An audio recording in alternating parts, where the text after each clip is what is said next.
You know I'm right. Nick Durst here with Joe Calabrese said, Joe, I can't even count how many writing awards this guy that we have as a guest today has won. I think it's at least 50 at this point. Yeah, he is one of the most well-known sports columnists in the whole country. He has been now for the better part of almost 20 years. He works for the New York Post. So we're going to have another New York Post personality and writer come on with us. We're really, really excited. He's the author of two books, author of, The Emperors and Idiots, 100-Year Rivalry between the Yankees and Red Sox, and 1941, the greatest year in sports. So we're going to have him join us here, and we're going to pick his brain. We're going to have him answer why 1941 is the best year in sports. We're going to pick his brain about some of the best things that he's ever written, maybe some feuds along the way. We're really excited to have him on, Mike Vaccaro. Mike, welcome to the show. How are you doing today? Guys, thanks for having me on. This is very exciting to talk to you guys. Thanks for everything. It's good to be with you. Absolutely. So, Mike, we want to know, when did you know that you wanted to pursue a career in sports journalism? Well, it sounds like a trite, corny story, but it's true. I was 7 years old, and my father took me to my first baseball game, which was Old Timers Day at Shea Stadium in June of 1974. And he kind of pointed to the press box and said, "That's where the sports writers work." And then he explained what sports writers did for a living. And I thought to myself, yeah, I could do that. And look, he was also the guy who used to bring home the New York Post on the from the subway every day to our house on Long Island. And I mean, it's kind of impossible for people to believe this, but I was 7 years old, and I told my father I wanted to be a sports columnist for the New York Post when I grew up. And guess what I got to do when I grew up? So I know that's a pretty unusual story, and I know very few people get to do when they're 54 what they wanted to do when they were 7, but you're looking at one of those guys. Dreams definitely came true. And for you, I think how much of your career do you give back and thank your time at St. Bonaventure University, who's doing pretty good in basketball this season as well? They are, yeah. Unfortunately, we had a terrible loss yesterday. The university president, Dr. Dennis DePera, passed away, but I think that might have affected them when they lost to Dayton a couple hours later. But yeah, it's been a fun season. Look, I'm a strong believer in the paying it forward theory. I was given a lot of assistance on the way up, not just by Bonaventure people, by a lot of people in this business. Very generous people, generous with their time, generous with their advice. Obviously, St. Bonaventure is primary among them because that's where I grew up essentially as a journalist, as in addition to growing up as a man. And so a lot of my fundamental training came from Bonaventure. A lot of who I am came and was formed at Bonaventure. So I owe that university a great deal. And, I try to pay back whatever I can in terms of talking to students, in terms of offering, my career kind of as a weather vane for other careers and so forth. And really, there's nothing I enjoy doing more than talking to other aspiring journalists, even if it's just to tell them that while it may seem easier to sit on my side of the computer screen or my side of the TV or my side of the telephone when we talk, because I'm obviously 31 years into a career now. So it's easy for me to talk about what I've done as opposed to the other side of the phone where all they want to do is kind of make their own path for themselves. And sometimes it seems hard and sometimes it seems impossible. But I can assure them that I was on that side of the call, of the phone call many times, many years ago. And it is possible to make that leap and to have a career in a really rewarding, interesting, fascinating profession, which has been my great good privilege to have. Yeah, and you mentioned 31 years. Right at the top, you said that from 7 years old, this is something that you want to do. So you were hyper-focused at a very early age. And like we do, Nick and I, when we have our post writers come on with us, a couple of Newsday guys have come on with us, guys who have worked around here in the tri-state area, started the Star Ledger, and et cetera, et cetera. It seems like you all have been very much into doing the newspaper work, or what was the traditional newspaper work, since you were very young. So is there anything that you did when you were in high school? Did you write for the school paper? Were you the lead editor? What did you do at St. Bonaventure? Did you work with your school paper there? Did you do internships? So what else was helpful along the way for you when you were in the early stages of your life and getting this going?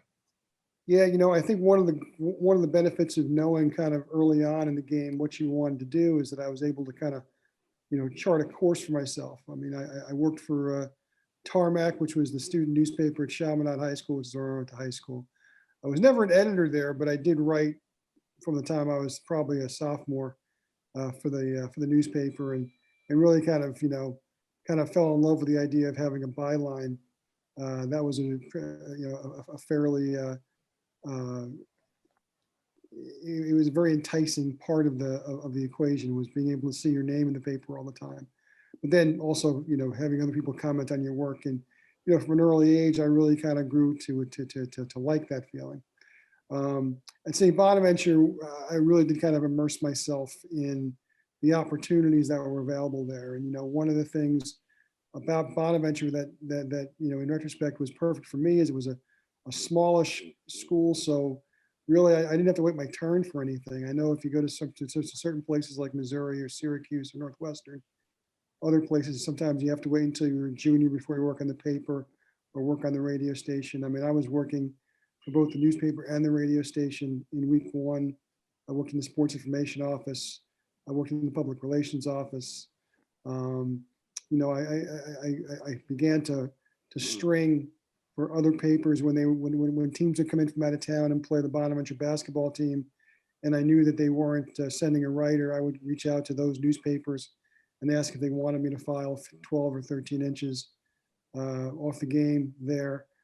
So I was able to really get my hands on a lot of things early, 18, 19, 20 years old, and really get that experience and get the reps under my belt. And, that's one of the things I always preach to younger journalists is reps. It's, writing, reporting, being able to tell a story, being able to write a column. You have to look at that like a muscle. You go to the gym and you develop your biceps, your triceps, and how do you do that? But it's through, just repetitions over and over and over again. And it's really the same way when you are developing a skill like storytelling, like column writing, like newspaper reporting. Those are all things you can get better at just through sheer repetition. And I was fortunate enough to be able to have the opportunity at a younger age to, if I wanted to jump into all these things, I could, and I did. I took advantage of that. And I know that helped me kind of hit the ground running when I hit graduation. So once you graduate, what was the process like for you in order to get your first job? Yeah, it wasn't fun. And it also taught me a lesson that I also preach to young journalists now, and that the odds may seem like they're incredibly stacked against you, but in reality, the odds are wonderful in the sense that, I sent out resume after resume after resume after cover letter after cover letter after application after application. And one after the other, they came back rejected. I barely got an interview to a lot of these places. I'm talking about, 100, 115, 125 newspapers that I sent out all across the country, and I couldn't get a sniff. And then I got one. And you know what? 1 out of 125 may not sound like great odds, but they're perfect odds, because all I needed was the one yes after all those no's. And then it was on me. Then it was on me to actually be able to show that I was equal to the job and equal to the task.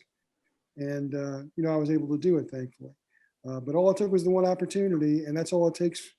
I emphasize that to people that, part of being successful in this business is being resilient. That's not only, being told no when you're asking somebody for an interview, or if you have a confrontation with somebody in a locker room, but it's also believing in the fact that, you think that you can do this job probably more than anybody else believes that. And it's not being, knocked into a corner and after you receive too many rejection letters, because you're going to receive rejection letters in the communications business. You just are. You're not going to get every job you want. You're not going to get the first job you apply for. You're not going to get the first 15 jobs you think are going to be life altering or career altering. And some people decide that it's not for them because of that. And that's part of how you weed out, who really wants to be in it, who doesn't want to be in it. And, that's kind of where I am. I was lucky enough to be able to either have the fortitude or the stupidity to believe in myself and and to believe that those first 115 no's were wrong, and that the first people who said yes, they were the smart ones. That's, that's allowed me to get to where I am, and I appreciate that. Yeah, I think you turned out all right. I want to ask, sending hundreds and hundreds of letters back then, everything has become infinitely easier since then. Do you wish what exists now existed back then to help you out during that process? Well, in a number of ways, yeah, I do. I mean, it probably would have been easy to take a string of rejection emails than rejection letters, some of which I still had when I cleaned out my mother's apartment, which after she passed away last summer. That was one of the interesting boxes I unloaded, was all my rejection letters that she kept on my behalf, which I thought was kind of funny. But not only that, but also I do think that, look, I understand how difficult it is to get established today. Maybe more so than it was when I was coming out, only because of the differing landscape. But also there are things that are more available to young writers now than there were back in 1988, 89 when I was trying to get out. There are blogs and there are websites and there are ways to improve your writing in ways that, you just couldn't do back in my day. Or, it was just, those things weren't available. So if you wanted to improve your writing, it had to be for some kind of at least quasi-official publication, unless you had the discipline to just write on, on blank typewriter pages. And I don't think a lot of people had that. I certainly did, even as ambitious as I was. But, the notion of being able to have your own blog, to be able to engage on social media, and those who take it seriously understand that that's every bit as important a form of communication as writing for a newspaper or writing for a magazine or writing for a website. And I think that allows younger people the ability to refine their craft a little bit more. They have more opportunities for that than anybody ever had before. And I think that's something that kids are starting to understand and take advantage of, for sure. Yeah, I totally agree. And those changes in digital media have helped them, probably more so, I think, as much as it has helped you. I think there are a lot of places around the country, especially when we took a look in terms of the newspaper industry. I mean, a lot of places have closed down over the course of the last 10, 15 years. A lot of places are struggling to stay open. Meanwhile, it seems like the New York Post keeps churning. There is a terrific presence on Twitter in regard to the stuff that you guys put out, especially the sports stuff. And I know that you guys still have a very big following on Twitter. I know you guys get a lot of traction there. So how else has the change in regard to digital media, how has that made your job either easier, better, more efficient, et cetera? I'll be honest with you. I know a lot of people of my generation, and certainly those of an older generation, are dismissive or have been dismissive of bloggers, of internet people, considering them interlopers or Johnny-come-latelys who didn't necessarily go through the same process we did. But to me, that's only been that's only forced us to do better at our jobs. I mean, when you're going up against a Mets fan who has his own blog and is writing 5,000 words about the Mets every day because he loves the Mets, that's hard to, it's hard to equate, because that's coming from the very base of their heart and their soul. And maybe it's not the best reporting, maybe it's not the most, evolved writing, but it comes from the heart, and that speaks to fans, and that speaks to readers, and people are attracted by that. And I salute people who have done that. I mean, the groundbreakers on the internet and on blogs and on podcasts, I really do salute them, because really at their heart, they started out by being passionate about the things they were writing about or talking about. And that forces guys like myself to up our game, or to maintain a certain level of our game. I think there's always been kind of a temptation for people who are in the business, as long as I have been, which is 32 years come this summer, which is to maybe sometimes take a breather and write from 30,000 feet, maybe not make the extra phone call, maybe not make any phone calls. And I think with the presence of this fresh wave of talent has done for us is forced us to work harder at our jobs so we can remain as relevant as we've always been. I mean, guys of my age, I'm 54 years old. We grew up believing that those who work for the newspaper, the primary talk radio people, the television broadcasters, those were the only people that mattered because they were the only ones we could read. Well, that's not the case anymore. You don't have to read Mike Vaccaro. You read Mike Vaccaro because you want to and because you choose to. And to me, I think that that's, it's forced. I like to think that I would have worked this way anyway, but it certainly has forced me to not ever rely on whether it's your laurels, whether it's just, being lazy about the way you approach your job. It's kind of the frustration of what the last year has been for those of us who still like getting to the games and talking to the players and being in the clubhouse, the locker room. That's obviously not been available to us for the better part of a year now. And while this Zoom world allows for interactions like this, and it really does have more positives than negatives. Trying to cover a team via Zoom is a very difficult thing. It's easier maybe for guys like me who have directories and contacts that are built up over time, but I feel terrible for younger journalists who are just building their contacts and just building their sources, and really they've been forced the last year to kind of put that all on hold and be on Zoom calls with everybody else, getting the same stuff that everybody else gets. But that's kind of wandering a little bit from the question, but I think that all goes back to the understanding that you really still have to be true to your job ever more so when there's other competitors. Look, I read music blogs all the time. I guarantee those guys aren't getting paid, but I believe what they're saying. I understand what they're saying. I understand and believe that their opinions matter because they have no reason not to feel that way because it's what they believe, what they love. And it's the same way with sports blogs and team blogs and any other guy who is starting out, man or woman who is starting out trying to make a way for themselves in sports communications. It's an interesting time, and I think it's forced us all to be better. Yeah, and everybody's looking to start off and make the jumps to get to a higher level. And you, like pretty much all of our guests, made the jump from market to market, bigger to bigger size. So tell us about that journey for you there, and what different sports were you covering along your way up until the point you get to the New York Post? My wheelhouse sport was always college basketball when I was younger, just because, I think part of it because I liked college basketball a lot when I was a kid, but also going to a school like Bonaventure, which was a college basketball school, that was how I had my entree into writing about sports on a daily basis. And so that became kind of my wheelhouse. And that started out, my first job was at the Olean Times-Herald for a couple of years after I graduated. That's the town where St. Bonaventure is located, or its neighboring town anyway. And so I started out there. I moved from there to Fayetteville, Arkansas, and covered college basketball and college football for the Northwest Arkansas Times, covered the University of Arkansas for 2 years as a sports editor, although most of my duties were writing. It was when my job became more of a sports editor job that I was kind of phased out of that job. The real leap started for me when I was in my mid-20s. I took a job at the Middletown Times Herald-Record in Orange County, New York.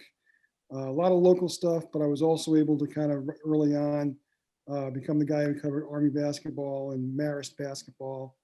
And that led to a job as a columnist there, which also led to my first real entree into New York. Half the job is really writing about New York teams and half the job is writing about local stuff. And that visibility allowed me to get a job at the Kansas City Star. I only stayed there about a year, but in so many ways, it was the most essential job I ever had because I worked with a team of incredible editors. And I look at the work I did before I went there and the work I did after, and it's like going through a refinery. And I really kind of mourned the fact that the economics of our business really doesn't allow at a lot of places for the kind of high-level editing that I was exposed to when I was at my most malleable. The editors that I work with in Kansas City really helped establish what I became, who I became as a writer. I don't know that a lot of younger journalists get that same tutelage, that same mentorship, which I received, which is a shame because it really has kind of informed the rest of my career. I was only there for a year, but the experience there really has lasted a lifetime for me. I was able out of that job to get a job first as a baseball columnist and later as a general columnist for the Newark Star Ledger, which also allowed me to partner up with the great Jerry Eisenberg for a few years. And I learned so much from his generosity and his wisdom. I mean, you talk about, paying it forward. I mean, Jerry was a guy who had already been in that newspaper for 30 years, was a legend, and easily could have looked at me as a threat or as an impediment or an annoyance, and instead really kind of adopted me as a protege. And I'll never forget that, the time and the effort he put in terms of, offering me wisdom, offering me counsel, offering me advice, how to do the job, how to do it properly, how to do it as a gentleman, how to not, anger people along the way, which is sometimes not the easiest thing in the world. And it allowed me the opportunity when the opportunity arose at the Post in 2002 to, go for and ultimately get that job. And that obviously has been the career maker for me, because it's been, almost, it's been 18 and a half years now for me there. It's the job, like we said at the beginning, that I always wanted, and I've been able to do it, and it's really, it's something that I, every day I wake up, I can't wait to click on my computer and see what's going on in the world and see if I can, have a say about something that's going on. It's been a really nice journey. I've been lucky. I've been fortunate. I've had a lot of breaks. I've made a lot of breaks for myself, sure enough, but certainly have been the beneficiary of a lot of good fortune. And here I am, and it's great talking to you guys about all that. Yeah, it's been great talking with you so far too. I have a quick question for you because of your time in Arkansas. Obviously, a huge college basketball guy. Did your time there overlap with the team that won the national championship in '94, or were you gone by that point? Perfect timing. They won the championship the year after I left, but I knew. There you go. But you saw the years prior to that. That's right. In fact, the year before was a great, as Pat Riley called it, an innocent climb. That's when Corliss Williamson and Scotty Thurman, who were the cores of the next year's team, they were freshmen, and you could kind of see where that was going. Corey Beck was on that team, a few other guys who were huge players on that team.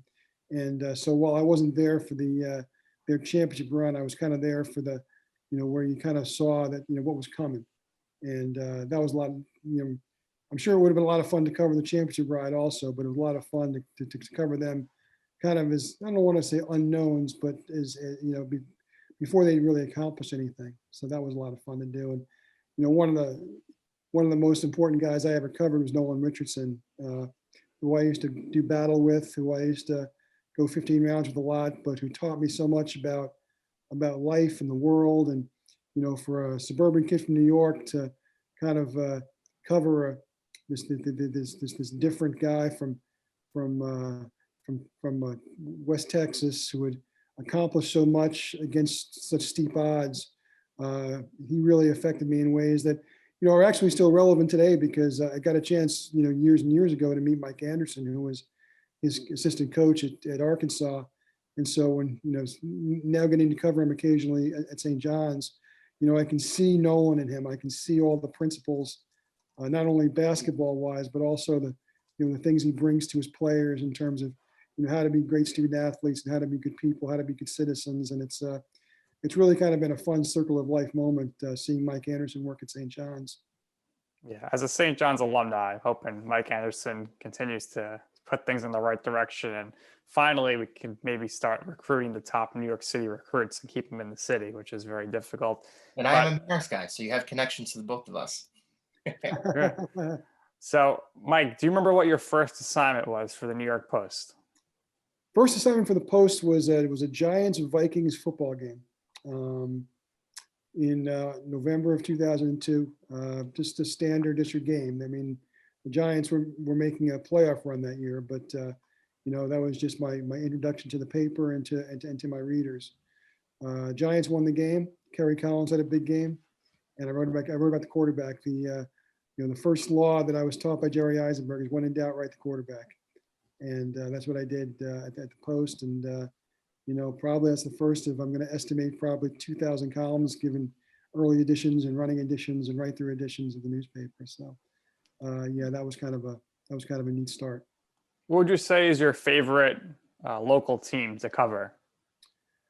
Probably, the two-headed monster of the Mets and the Yankees. I mean, baseball is a wonderful writing sport. It's an everyday sport. I like the fact that you can go to a ballpark every day and expect to see something different than the day before. Football as a once a week sport can be a little bit more of a grind. I think the games themselves are still interesting, but it's there's such a yawning period between games that where you have to fill in stuff. Sometimes it is hard to find and maintain a lot of interest on a Tuesday in November, as opposed to a baseball season where every day is a game, so every day is meaningful. Mike, does it surprise you, and I've asked a few of your colleagues this because it doesn't surprise us, that despite the fact that the Nets have three of the best players in the league, nobody really cares in New York, and you're getting more page clicks on Knicks stories. I'm sure Yankees and Mets spring training articles are getting read a lot more. Everyone wants to know what the Giants and Jets doing in the draft, and yet nationally, everyone is like going crazy about the Nets. Yeah, it's a curious dynamic because the Nets are a lot more popular in Wyoming than they are in New York, I think. They're a lot more popular national story. I mean, obviously you have those stars coming together, and, the NBA has become something of a national sport in that, I don't think kids who grow up now necessarily are committed to the area they grew up in. If you grew up in Texas, you're not necessarily going to be a Mavericks fan, although it's not a bad thing to be at this point. And if you grow up in New York, you're not necessarily beholden to the Knicks or the Nets. But there's still an overwhelming amount of New York basketball fans, and they grew up on the Knicks. And look, the Nets may be based in Brooklyn, but Brooklyn has been the capital of Knicks fandom since 1947.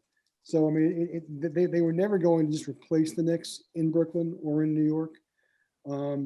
It might have been helpful for the Nets if they would have had this season during another of the endless slog years for the Knicks. If there was no other alternative for Knicks fans, you might have just even reluctantly gone and turned to the Nets and maybe kind of over time been wooed. So it's bad timing. The Nets have had two really, really good years since they moved to Brooklyn. One was the year the Knicks won 54 games. So they were overshadowed there.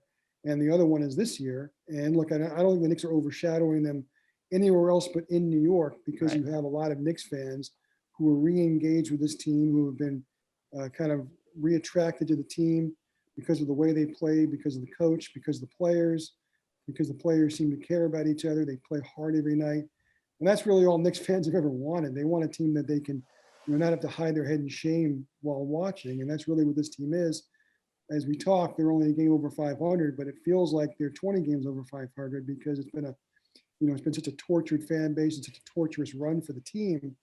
They seem to enjoy every moment, and they should, and I think that's part of, that's part of the wonderful mystery of being a fan. I mean, people who aren't sports fans, if you try and explain to them why you are or what a sports fan is, I'm married to a non-sports fan, and the whole thing is like trying to explain trigonometry to me.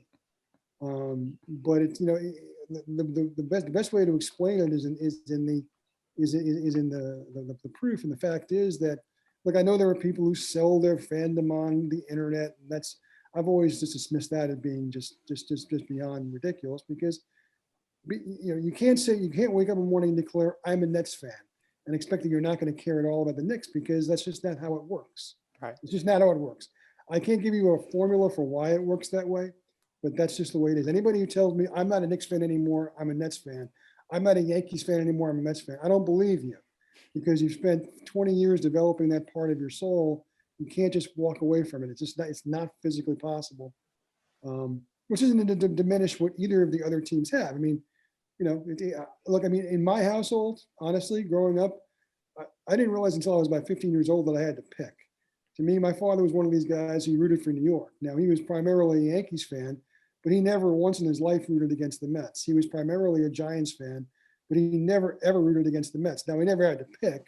Mm-hmm. And I guess back in the day when he was younger and, he was a Yankees fan, he did have to root against the Dodgers when they would play against him in the World Series.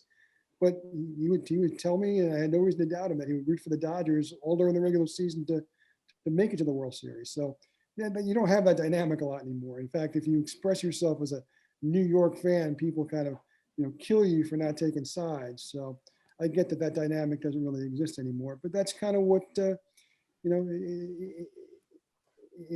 also partly explains, what it is to be a fan, I think. I can relate with you because my wife hates sports and she does not understand why I like sports. And just because of the fact that I'm a Mets and Giants fan, she says she's a Jets Yankee fan because she doesn't get it. So it's always a funny She doesn't. dynamic. They're impossible. I'm a Yankees and a Jets fan too, which is why Nick and I go so well. There you go. So obviously you mentioned the fans. They are pumped up back in some stadiums here. What are your favorite arenas, stadiums, or fields to work a game at? And also, what is your go-to meal or snack in the press box? Well, to me, there's no greater place on earth than Madison Square Garden for a big game. The level of the noise, the level of anticipation, and I've been fortunate enough to be in the Garden for some amazing moments, for both the Knicks and the Rangers, for St. John's, for a Springsteen concert. I mean, whatever you're just talking about, there's a concentration of excitement, noise, energy that's unrivaled. The newer stadiums have kind of made it harder. Old Yankee Stadium was a lot harder place to play for visitors than new Yankee Stadium. Just the acoustics are different. It's built differently. Citi Field is actually the one new ballpark that I think has shown what it can be. I mean, the 2015 playoff run was loud every night. I was there for the last couple of innings of the Johan Santana no-hitter, and there were only about 25,000 people in the ballpark. They sounded like 70,000 people that night. It's an acoustically pleasing ballpark that I think really is a great big event ballpark. Not a big fan of the new Giant Stadium. I was a huge fan of the new MetLife Stadium. I was a huge fan of the old Giant Stadium, which I thought was just a house of horrors to have to come play in, because the noise not only built but swirled, and it was just a perfect home field advantage for the Giants most of the time. And even the one year the Jets actually had a home game there when Parcells was the coach. I mean, it was a pretty loud day that day also. So, but I'd say if I had to pick one, it would definitely be Madison Square Garden, especially if it was let's just say it's an important Knicks game in May, and it's a place you wanted to get to early and you wanted to leave late. Now, you just said you were at the last two innings of the Johan no-hitter. Did they call you up and say, look, this guy is no hits, and you just went over there, or how did that work out for you? Well, that's always been one of the rhythms of my career, is that I've never been to a no-hitter. I've never covered one. And when I first moved into my house in 2004, I determined that I was top of the fifth inning away from Yankee Stadium and bottom of the fifth away from Shea. So if a pitcher got to the fifth inning, I knew I could actually make it to the ballpark for the last couple of innings if I wasn't at the ballpark. So I did that probably 7 or 8 times for both teams. And invariably, either it was on the ride or once I arrived. One time I arrived at a Mets game, and Tom Glavine had a no-hitter against the Rockies. And when I got to the ballpark, I listened to the top of the 8th inning, and Kit Pillow got a base hit. So I had to just drive, get back in my car and drive home. That was the first time I actually made it to the press box after making that drive in the middle of the game. And it actually became something, a running joke among other people in the press box. If we got to the 5th inning of a no-hitter, a lot of times I would see on Twitter, "Where's Vac?" Yeah. Better call Vaccaro. Get him in here. Knowing I was probably on my way, and people would want me to track my trip there, like kind of Santa on Christmas Eve. So it was kind of cool to get to be able. There was no traffic that night, and I got there, in time to see actually not just the 9th inning, but also the bottom of the 8th inning, and that was a real fun night. Now, you mentioned MetLife Stadium, which I think most people agree could have been better. Now, you probably covering this a bit when they were building the stadium. Any idea other than money as to why they didn't, go for a dome? They would have got a ton of money from concerts. They would have been in the Super Bowl rotation, but they just, ended up going with it. They got their one Super Bowl. Luckily, it didn't snow till the next day, but I think it could have been so much more. Yeah, and look, I mean, I could ask the same question about the 2 baseball parks, because the baseball parks really are affected by the quirkiness of New York weather, not just the cold in the fall and the spring, but also the rain in the summertime. And look, I guess the people who had to write the checks figured they were cost prohibitive. It comes down to that. It's unfortunate, because it would be nice if at least one of those events had a roof on it, because it would probably guarantee a Super Bowl, a guarantee Final Fours, and other events, for New York City that are, terrific. I've had the privilege of being able to go and cover just about every big event there is. And, a Final Four in New York City. I know they had one in Jersey in '96 over at the Meadowlands, but a Final Four in New York would be something special for the whole, country. And we're obviously never going to get that. And the Super Bowl was neat too. And you're right. I mean, it was a day away from being a fiasco, but it wasn't, because it didn't happen that way. But I do think that they'll probably be a little warier about doing it again that way, just because New York in February is just so unpredictable, as we saw this February. Yeah, the game itself was a fiasco. And the game itself was terrible. Yeah, what do you expect? But so, Mike, obviously, you've covered a lot of press conferences. I mean, just between the Knicks and the Jets alone, there's a press conference that's a hiring or firing every year. But with all the teams you've covered, and you go all the way back to the early '90s here if you want. What are some memorable press conferences that stick out to you? Whether it's like it was a good first impression, or it was just crazy, or you had to ask wild questions about a scandal. Well, I mean, I was there for the Alex Rodriguez post-drug reveal press conference. I should say probably the first one. I guess the one. You had to keep them together, but it was down in Tampa, and what was interesting about that is that you could only ask one question. They weren't allowing follow-ups, and so you kind of had to have the, kind of a kinetic energy with other reporters to kind of understand when you needed to ask follow-up questions. And I remember that was actually a kind of a nice moment for me, because I asked the question in which Alex's answer was famously, "We knew we weren't eating Tic Tacs."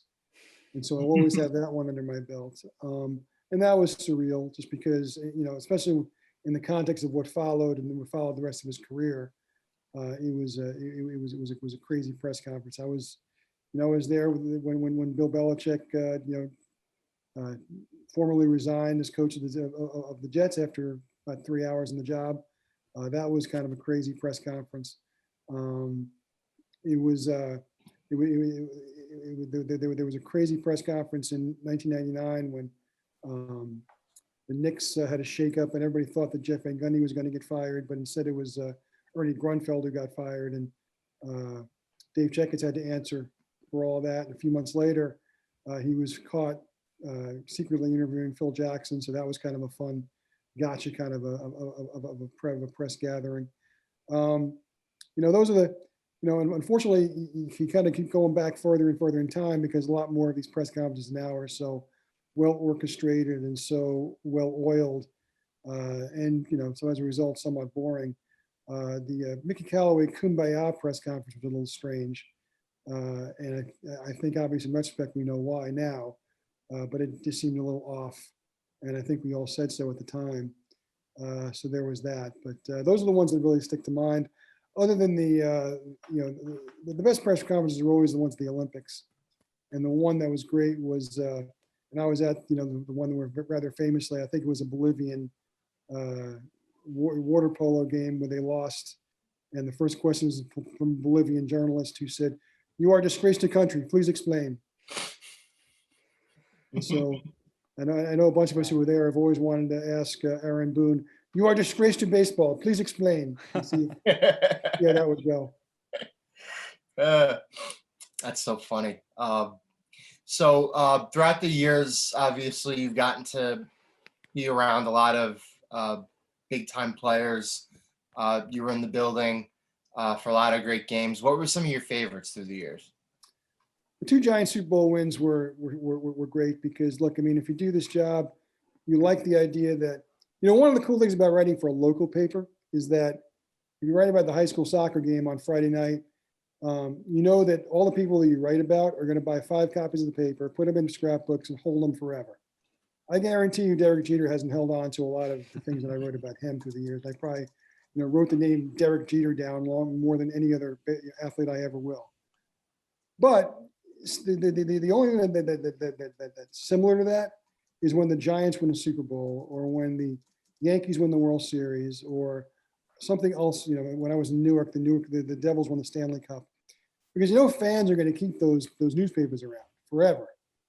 And in fact, there was one time that I was in a bar for the first time and went to the men's room, and I looked up and I was staring at myself, like a column I'd written after the Yankees won the 2009 World Series, that's about as surreal as it gets, right? Yeah.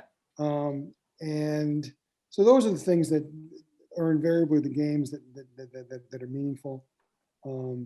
Writing about Jim Boeheim, who I'd written about a lot, and I actually happen to like, when he won the national championship in 2003. That was, that was kind of neat.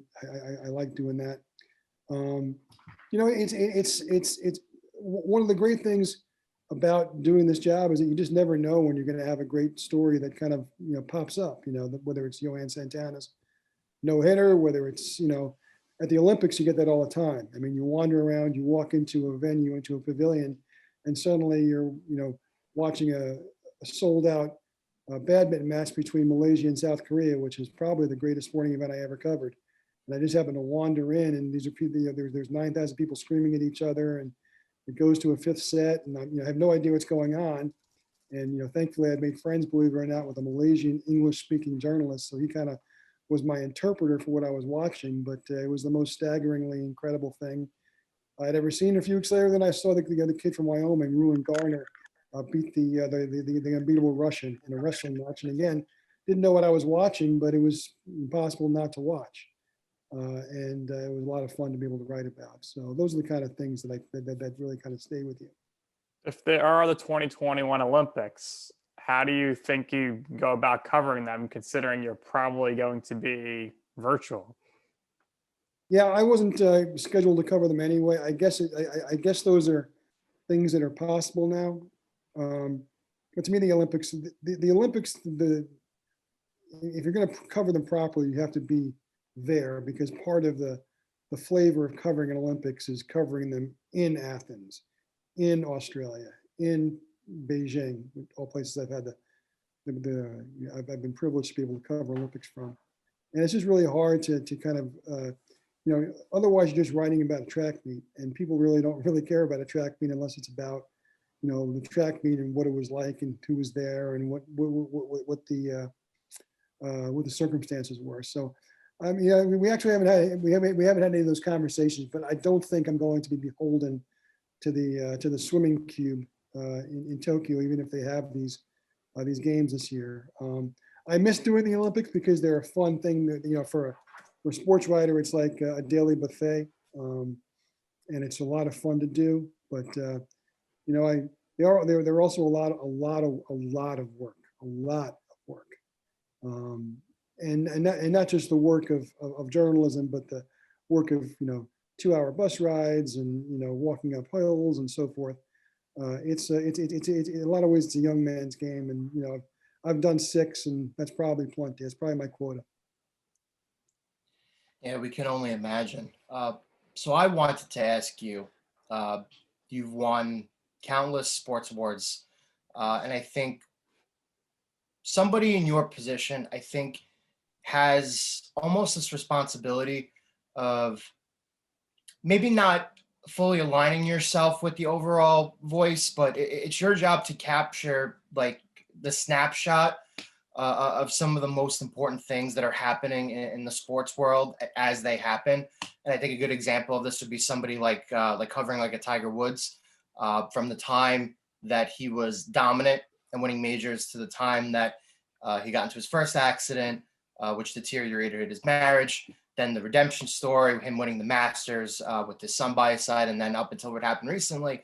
So you could look back on somebody like a Tiger Woods or look at those snapshots in history, and chances are there are people like you who are following the way, who are writing articles, who are getting content out there that are basically capturing these snapshots in history. So you probably don't have a favorite story that you've ever written, but are there stories and articles and columns that you've written through the years that stand out in your mind that were the most fulfilling stuff that you ever got to do? Obviously, again, they're probably like your children, where you can't really pick, maybe 1 or 2 articles off the top of your head, but there were probably moments that you really enjoyed more so than others. So what was some of those? Yeah, sadly, a lot of times the most impactful columns, come on sad days. I mean, I wrote a Tom Seaver column that I know made the rounds through a lot of places, and I think that I've heard a lot of people talk about how it impacted them.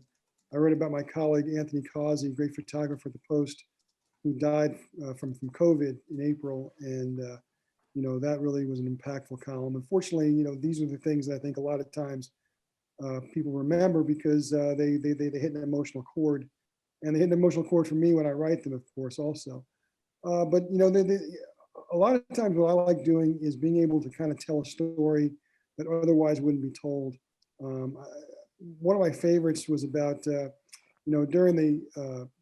during 2019 there was an endless string of 50th anniversary stories about the Mets, and one story that I was able to get, and what I appreciate about this is that I got it because the guy wrote me a note just to tell me his story, and I was just captivated by it. And he was a soldier in Vietnam in '69, and he followed the Mets. He wasn't even necessarily a big Mets fan, but he grew up on Staten Island, and his parents had started sending him stories about the '69 Mets from the newspapers that summer.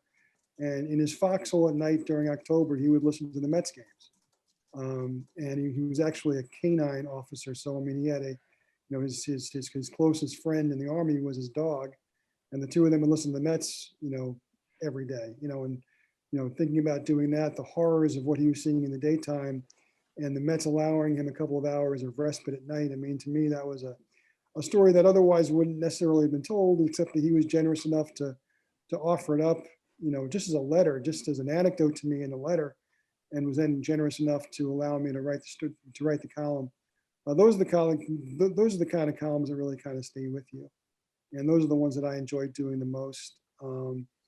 Look, I'm never going to say no to covering Game 7 of the World Series or covering the Super Bowl, because those are invariably going to be terrific stories. You'll find stories by the bushel there, but I think all sports writers, all journalists tell you that the ones they can get that are a little different than everybody else that day are the ones that they really, like to do. And that the one I cited to you is the one that really kind of, stands with me, being able to tell that story.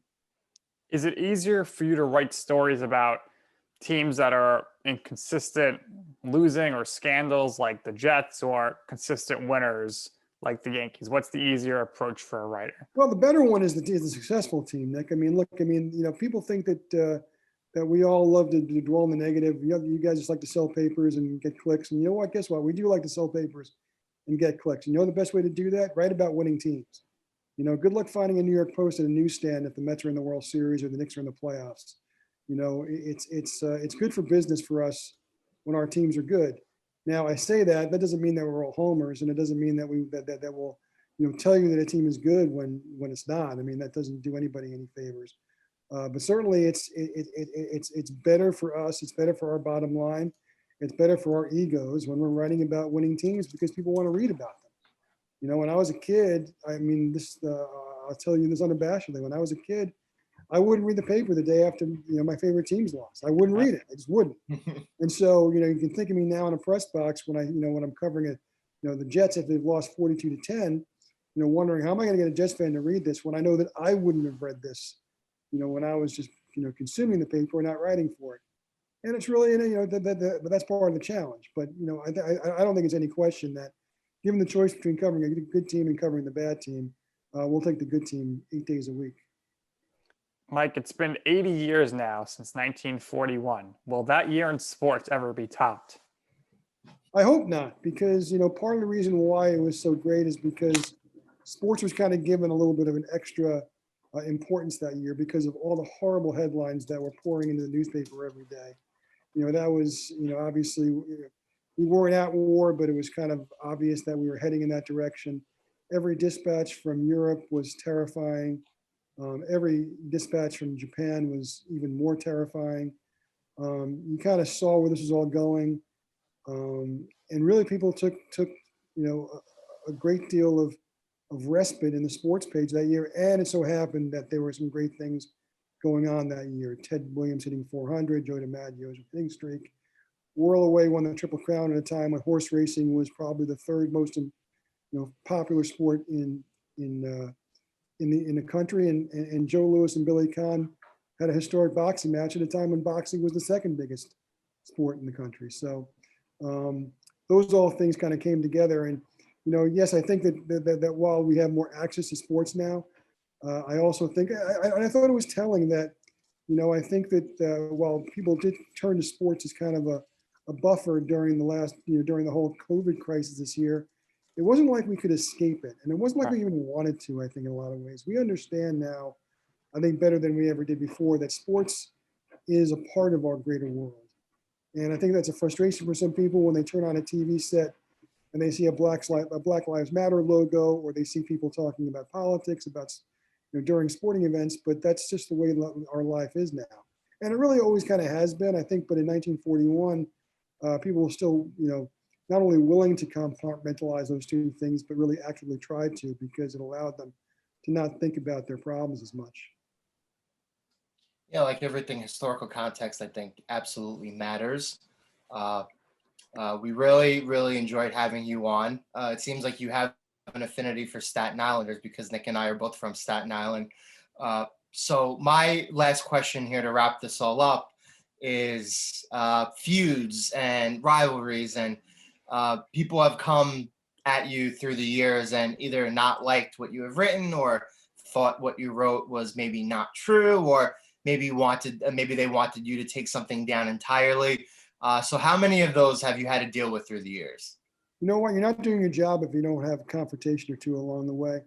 But here's one of the things, I'll leave you with this, because I think it's the most important thing that I was ever taught, which is accountability. And, if you're going to be a columnist and you're going to rip somebody on Tuesday, you better be accountable on Wednesday and available to them if they want to retort. You're not looking for a fight, but you want to give somebody an opportunity to say, you know what, you were wrong. That was unfair. In two examples that I'll give you is, one time I had written a column very highly critical of Isaiah Thomas. I mean, there were about 1,000 of those written in his time running the Knicks, but we're at the Post, so sometimes you go for the extra laugh. And so I woke up and on Sunday morning, there on the back page was me ripping Isaiah, but Isaiah was dressed up like a clown, replete with big red nose and floppy shoes. And I was supposed to go on vacation the next day. And instead I wound up going, I mean, I wasn't going anywhere. That might've made the dynamic differently. I was just off that week, but I did go to practice that the next day just to be in Isaiah's eye space, just in case he wanted to, to rebut that. I mean, I thought he deserved the opportunity to, and he didn't. And mostly they don't, but you feel compelled to give someone the opportunity, because you also don't want them to think you're ducking them. I've had confrontation, Todd Frazier was a recent confrontation. And I think, he played tough guy with me on Twitter and said, I'll see you at my locker tomorrow. And I showed up at his locker because, I mean, if he was going to take a swing at me, I guess he could have taken a swing, but, you generally don't. I mean, he was unhappy with something I'd written, and that's fine. But that's what's going to happen. When you're writing an opinion piece, you're not always going to write opinions people agree with, especially when they're the people you're writing about. I mean, the other one was when I first started writing for the Post, I wrote a column highly critical of Steve Phillips, and there was a pretty difficult confrontation in a clubhouse in Milwaukee afterward, and that's part of it. I'd like to think that when we saw each other again all these years later, we shake hands. I think that's more on him than on me. I would definitely extend my hand, but these are things that they're all byproducts of when you're in the commerce of opinions. Sometimes those opinions are going to sting people, and sometimes they'll take them not quite as good-naturedly as you'd like.